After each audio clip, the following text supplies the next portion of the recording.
Welcome to Ping 24 Updates, your daily dose of what's happening around the world. Subscribe my channel and press the bell icon for more updates. The news broke on a Tuesday morning, sending shockwaves through both countries. The headline was stark: Canada threatens to cut power to U.S. Northeast. For millions of Americans, the idea seemed absurd. Canada, our friendly neighbor, turning off the lights? But this was no bluff.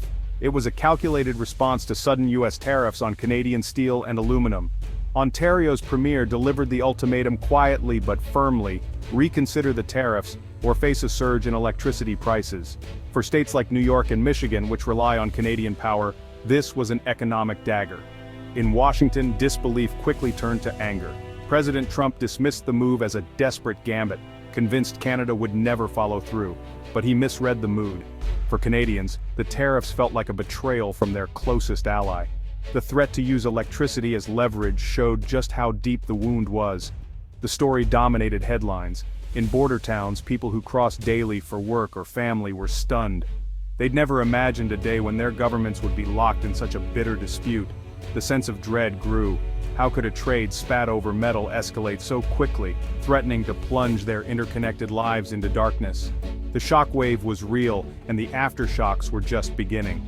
News crews captured the anxiety in upstate New York and southern Ontario. People wondered, could a century-old friendship really fracture over tariffs?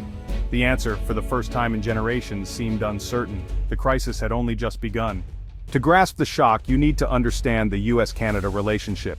It's more than trade. It's the world's longest undefended border, a partnership built on shared values and history. Our economies are deeply intertwined. Goods, services, and people flow freely. Ontario is the industrial engine of Canada, especially in auto manufacturing. Cars and parts cross the border multiple times during assembly, creating millions of jobs on both sides. The tariffs threaten to disrupt this finely tuned machine. Ontario is also a powerhouse in electricity, exporting surplus power to U.S. states. States in the Northeast and Midwest depend on this steady flow to power homes and businesses. This energy connection is a symbol of trust, a physical link in a partnership built over generations. That's why the tariffs felt so personal and destructive. They weren't aimed at a distant rival, but at a neighbor and friend. The U.S. claimed national security, a justification Canadians found insulting. How could a country that stood shoulder to shoulder with the U.S. be a threat? The move was seen as reckless, threatening to unravel a partnership generations in the making. The stakes had never been higher. The announcement came without warning: steep tariffs on Canadian steel and aluminum, justified by national security. Canadians were stunned. America's closest ally was suddenly treated as an adversary. Prime Minister Trudeau called the tariffs totally unacceptable and inconceivable. Canada responded swiftly, imposing retaliatory tariffs on a range of U.S. goods. The trade war had begun. American business leaders and border state lawmakers were alarmed. They knew the U.S. and Canadian economies were partners, not competitors. Companies relying on Canadian metals saw costs soar overnight. Governors warned the tariffs would hurt American workers and consumers, but the White House pressed on. News showed anxious workers in Canadian mills and U.S. factories scrambling to adapt. The tariffs, meant to protect American jobs, were threatening them instead. A stable friendship was suddenly in chaos. The tariffs weren't just numbers, they had a human cost. In Sault Ste. Marie, Ontario, the steel mill's future was suddenly at risk. Across the river in Michigan, manufacturers dependent on Canadian steel faced layoffs. A Canadian steelworker worried about his mortgage and kids as overtime vanished. An American auto parts worker in Ohio saw hours cut as prices rose and orders dried up. For both, trade policy was no longer abstract, it threatened their livelihoods.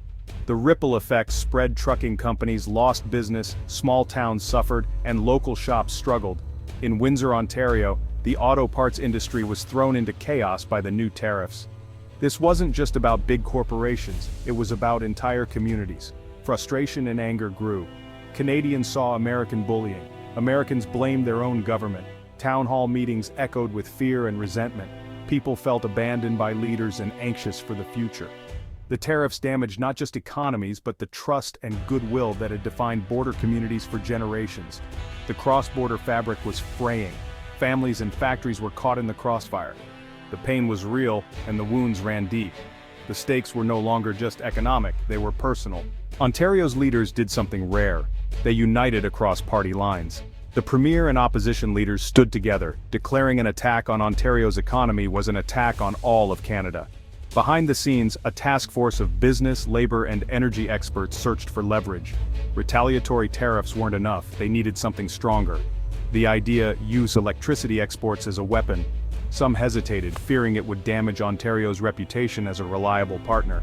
But the U.S. tariffs posed an existential threat to Ontario's industries. The debate was intense, but desperation won out. The province decided to use its most powerful economic lever, not to cut off power but to impose a targeted surcharge. The move wasn't about conflict, but survival. Ontario would hit back where it hurt, forcing Washington to reconsider. The decision was made with regret, not anger. The province's relationship with its neighbor was on the line. Ontario was pushed to the brink and chose to fight back. The stage was set for a new kind of confrontation. Ontario's plan was simple and brilliant: the reciprocal energy export surcharge. Instead of cutting off electricity, Ontario would add a surcharge to every kilowatt-hour sold to the U.S. The rate matched the financial damage from U.S. tariffs, dollar for dollar. Government economists created a transparent formula: the daily cost of tariffs divided by electricity exports.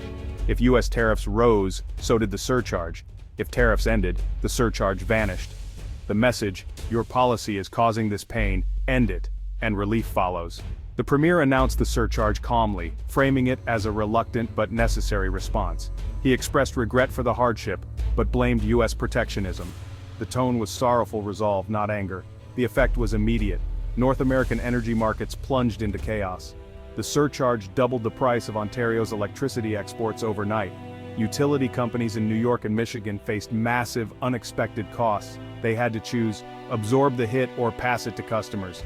The power play was in motion. Millions of Americans were about to feel the impact in their wallets.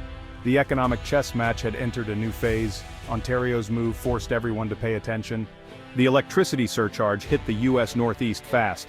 Utility companies scrambled as Ontario's power became unaffordable. They turned to older, dirtier, and more expensive energy sources. Pollution rose, and so did costs.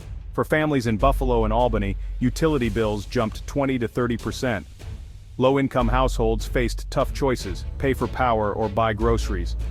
The political heat rose as local news covered struggling families. Factories already hit by metal tariffs now faced soaring energy costs. Some scaled back or laid off workers just to keep the lights on. Governors and Congress members blasted the White House's strategy. A policy meant to help American industry was now shutting down factories. The surcharge was more than economic, it was a political weapon turning up the pressure from within. While Ontario fought the trade war abroad, it protected workers at home. The province and federal government rolled out a comprehensive support package. Direct financial aid helped workers cover mortgages and daily expenses. Job retraining programs offered new skills in advanced manufacturing and renewable energy. Community colleges and trade schools became lifelines for those facing layoffs. Unions and charities organized food drives and counseling. In steel towns like Hamilton, solidarity grew. Neighbors helped neighbors. The crisis brought communities closer, reinforcing resilience. This dual approach, tough international stance, robust domestic support, kept public backing strong. Workers knew their leaders were fighting for them on both fronts. The support built trust and allowed Ontario to hold firm in the dispute. Managing the human cost was as important as the economic fight. It was a lesson in leadership during crisis. The trade dispute was a wake-up call for Canada. Decades of reliance on the U.S. suddenly looked risky. The crisis forced a national conversation about diversifying trade. Canada accelerated deals with the EU and Pacific nations, opening new markets. Businesses began looking overseas, learning new rules and cultures. It wasn't easy, but necessity drove adaptation. Canadian products, from lumber to aerospace, found eager buyers worldwide. The share of exports to the U.S. slowly declined as trade with Europe and Asia grew. The crisis fostered a new sense of confidence and self-reliance. Canada was no longer just America's junior partner, but a global player. The painful lesson led to a stronger, more resilient Canada.